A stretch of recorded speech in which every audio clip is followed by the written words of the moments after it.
En una lección pasada, Marcos no está muy preocupado en presentar las palabras del Señor Jesucristo, sino los hechos, las acciones en favor de la salvación del ser humano.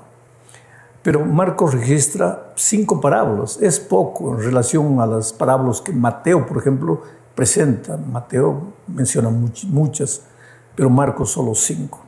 La primera parábola que registra Marcos es la parábola del sembrador.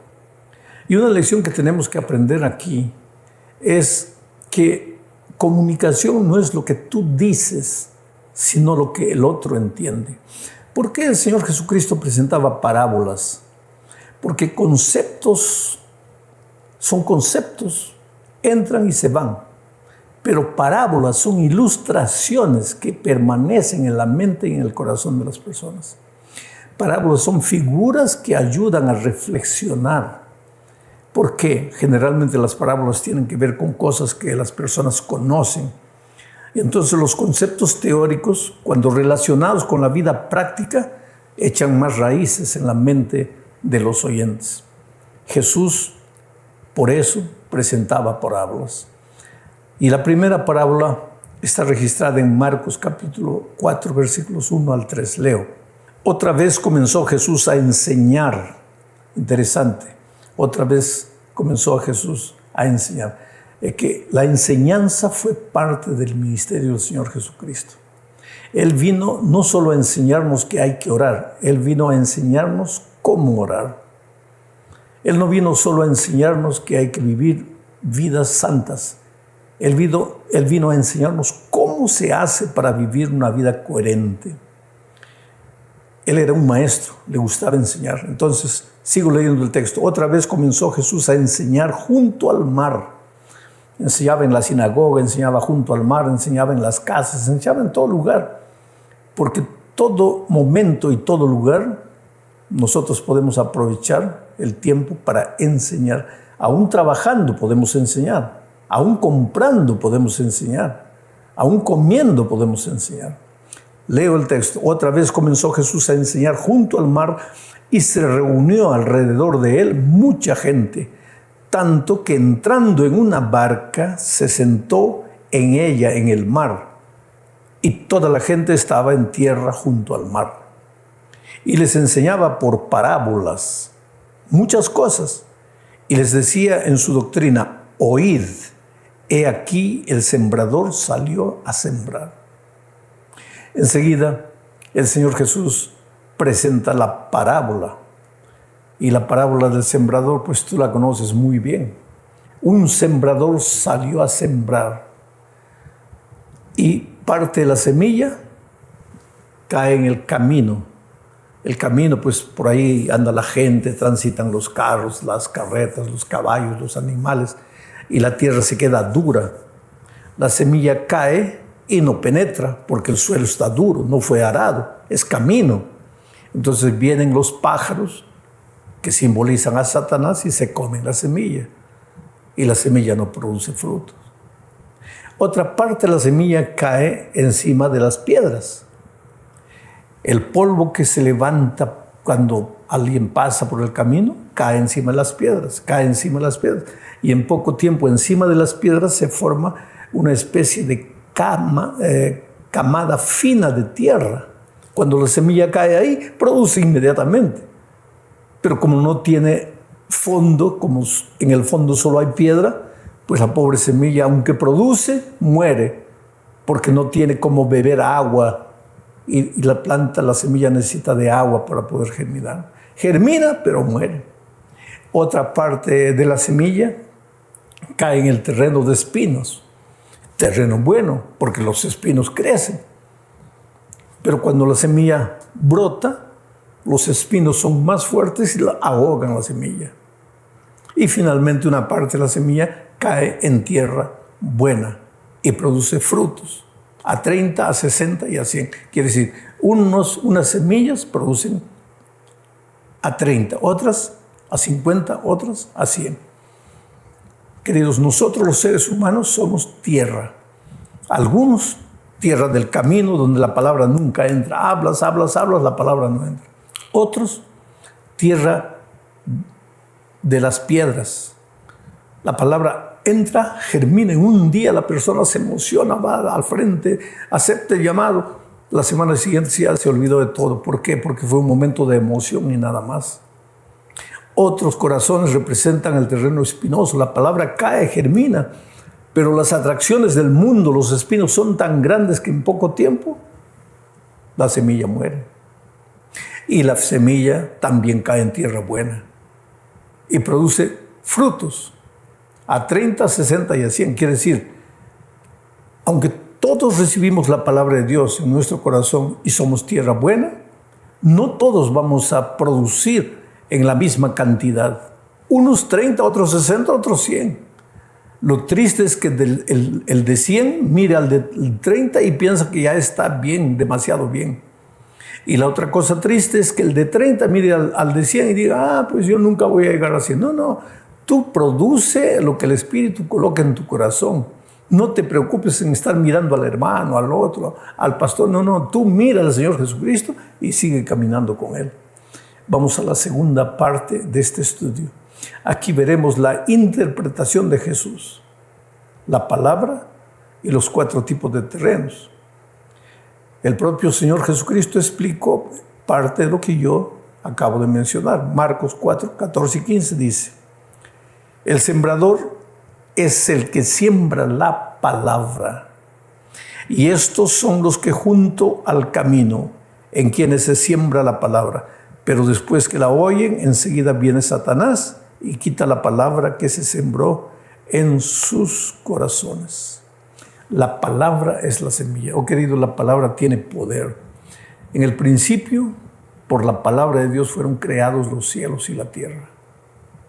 Cuando el Señor Jesucristo estuvo en esta tierra, con su palabra hizo andar al paralítico, con su palabra curó a los enfermos, con su palabra expulsó demonios, con su palabra hasta resucitó muertos.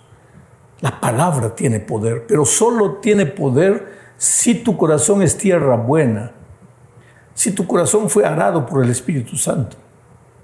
Ahora, si tu corazón es tierra endurecida del camino, la palabra no va a hacer nada en ti, no porque no sea poderosa, sino porque la palabra, para actuar en tu vida, tiene que tener tu permiso. Y si tú no le das permiso a la palabra, si tú no aceptas la palabra, entonces la palabra no te vale de nada. Y eso es lo que vamos a ver en la siguiente parte del estudio. En esta tercera parte veremos la razón de ser de las parábolas. Aquí veremos que si te endureces a la palabra, ahí ya no hay esperanza de salvación para ti. Leo Marcos 4, 10 al 12. Mira, este es un texto difícil de ser entendido, pero te lo voy a explicar. Cuando estuvo solo Jesús, los que estaban cerca de él, con los 12, le preguntaron sobre la parábola. Y les dijo: a vosotros, a los discípulos y a los otros que estaban con él, a vosotros os es dado saber el misterio del reino de Dios. Misterio. Querido, misterio para nosotros es algo que no se puede entender, algo que no vale la pena que entres porque nunca lo vas a entender. Pero misterio en el sentido bíblico es algo que tú no entiendes al principio, pero con la ayuda del Espíritu Santo puedes entender. Entonces, cuando tú encuentras un misterio bíblico, en lugar de cerrar la Biblia y salir, arrodíllate y clama a Dios por la iluminación del Espíritu Santo, porque el Espíritu es el Maestro, el que te guiará a toda verdad. Una cosa es el misterio del ocultismo, otra cosa es el misterio de la Biblia, que puede ser entendido con la ayuda del Espíritu Santo. Les dijo: a vosotros os es dado saber el misterio del reino de Dios, mas a los que están fuera, a los del mundo, a los rebeldes, a los duros de corazón, a los del terreno del camino, por parábolas les diré todas las cosas, para que viendo, vean y no perciban, y oyendo, oigan y no entiendan, para que no se conviertan y les sean perdonados los pecados. Esta es la parte interesante del texto. Aquí, si tú lees a simple vista, da la impresión de que el Señor Jesucristo cuenta en parábolas, presenta su mensaje en parábolas, para que la gente de afuera, los de corazón endurecido, no tengan oportunidad de salvación. Para que vean, pero viendo no entiendan. Para que oigan, pero oyendo no escuchen. ¿Por qué? Porque si escuchan se van a salvar. Eso es lo que aparentemente dice el texto.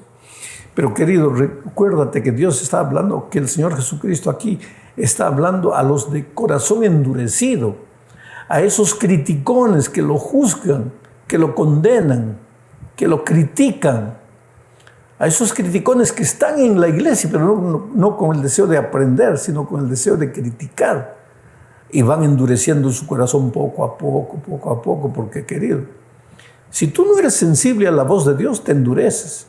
Y cuando tu corazón llega a ser como el terreno, el camino, ahí la palabra cae y los pájaros se lo llevan, porque la palabra no penetra, no tiene efecto. Por más poderosa que sea, no puede hacer nada sin tu permiso. Te voy a parafrasear el texto para que entiendas mejor lo que está diciendo. Jesús le dice, yo le cuento a la gente de corazón duro, a la gente que me critica, me condena, pero que no quiere aprender, yo les hablo todo en parábolas. ¿Para qué? ¿Por qué? No para qué, sino por qué. ¿Por qué les hablo en parábolas? Porque viendo no ven, y no se dan cuenta, no perciben. Y oyendo no oyen, y no entienden. Y entonces, pues están perdidos, nunca se van a convertir, y nunca les va a ser perdonado el pecado. ¿Por qué? Porque han endurecido su corazón. Y para haber perdón tiene que haber arrepentimiento, y para haber arrepentimiento tiene que haber conversión. Y para haber conversión tienen que aceptar la palabra, pero ellos no aceptan. Oyen y no ven, escuchan, oyen y no escuchan, observan pero no ven. Eso es lo que el Señor Jesús quiso decir. Ahora vamos a la cuarta parte de este estudio. La lámpara y la medida. Aquí son otras dos parábolas que muestran la responsabilidad de los que aceptan el mensaje, de los que reciben el Evangelio en su corazón. Leo Marcos 4, 21 al 23. También les dijo, ¿acaso se trae la luz para ponerla debajo del almud o debajo de la cama? ¿No es para ponerla en el candelero? Porque no hay nada oculto que no haya de ser manifestado, ni escondido que no haya de salir a la luz. Si alguno tiene oídos para oír, oiga. Marcos repite muchas veces las palabras del Señor Jesucristo. Si alguno tiene oído para oír, oiga. ¿Por qué? Porque algunos tienen oído, oyen, pero no entienden, no aceptan. La palabra no penetra en su corazón. Pero aquí en esta parte, esta parábola, enseña una lección. Si has recibido la palabra en tu corazón, entonces has recibido la luz, porque la palabra de Dios es la luz. Lámpara es a mis pies tu palabra y lumbrera a mi camino. Ahora, si has recibido la luz, no la recibes para esconderla, sino para colocarla en un candelero y que alumbre. Quiere decir que si tú has conocido la palabra de Dios, y no estás trayendo personas para Cristo, no estás evangelizando, no estás participando en la misión, es porque la luz no ha nacido en tu corazón, es porque la palabra no ha caído en tu corazón, es porque tu corazón no es tierra buena, tal vez es tierra del camino, tal vez es tierra de pedregullo, tal vez es tierra de espinos, pero no es terreno bueno, porque en el corazón bueno la palabra produce, ilumina, e inmediatamente tú sales a buscar a otra persona para Cristo. Continúe leyendo Marcos 4, 24 y 25. Dice así. Les dijo también, mirad lo que oís, porque con la medida con que medís, os será medido, y aún se os añadirá a vosotros lo que oís, porque al que tiene se le dará, y al que no tiene, aún lo que tiene, se le quitará. Quiere decir, estamos hablando de la palabra de Dios que cayó en tu corazón, que se volvió luz en tu corazón. ¿Qué dice esta siguiente parábola? Que si no compartes esa luz, si no entregas a otro la luz, lo poco que has recibido se apagará en tu corazón. Porque cuanto más luz impartas, más luz vas a recibir. Y cuanto más te calles, más la luz se va a apagar en tu corazón. Este es un asunto serísimo en el que tenemos que meditar. Llegamos al fin de este estudio hablando de la parábola del crecimiento de la semilla. El crecimiento espiritual es de Dios. Aquí se mencionan dos incidentes o dos parábolas interesantes. Leo Marcos primero, Marcos 4, 26 al 28. Dice así: decía además, así es el reino de Dios, como cuando un hombre echa semilla en la tierra y duerme, y se levanta de noche y de día, y la semilla brota y crece sin que él sepa cómo, porque de suyo lleva fruto la tierra, primero hierba, luego espiga, después grano lleno en la espiga. ¿Cuál es el mensaje aquí, querido? La vida cristiana es crecimiento. Si no creces es porque la luz no ha nacido en tu corazón, es porque la palabra no ha caído en tu corazón. Pero si la palabra ha caído en tu corazón, la vida cristiana es crecimiento. Ahora, el crecimiento no es obra tuya. Tú ves que en esta parábola el sembrador siembra la semilla. En tu caso, tú aceptas la palabra, aceptas la semilla en tu corazón. Pero después, cuando el sembrador se levanta, ve que la semilla está germinando por obra de Dios. El crecimiento es obra de Dios. Tú solo tienes que permitir que Dios te haga crecer. Pero para eso tienes que recibir el sol, tienes que recibir la lluvia, tienes que volver los ojos a Dios. Cada día, levantarte mañana, orar, estudiar la palabra de Dios.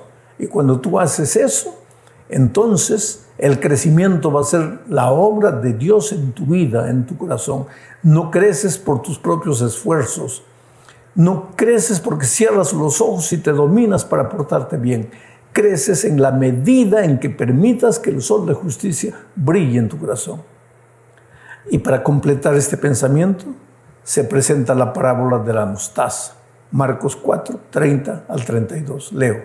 Decía también: ¿a qué haremos semejante el reino de Dios? ¿Y con qué parábola la compararemos?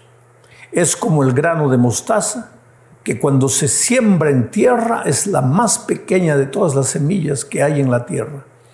Pero después de sembrado crece y se hace la mayor de las hortalizas y echa grandes ramas de tal manera que las aves del cielo puedan morar bajo su sombra.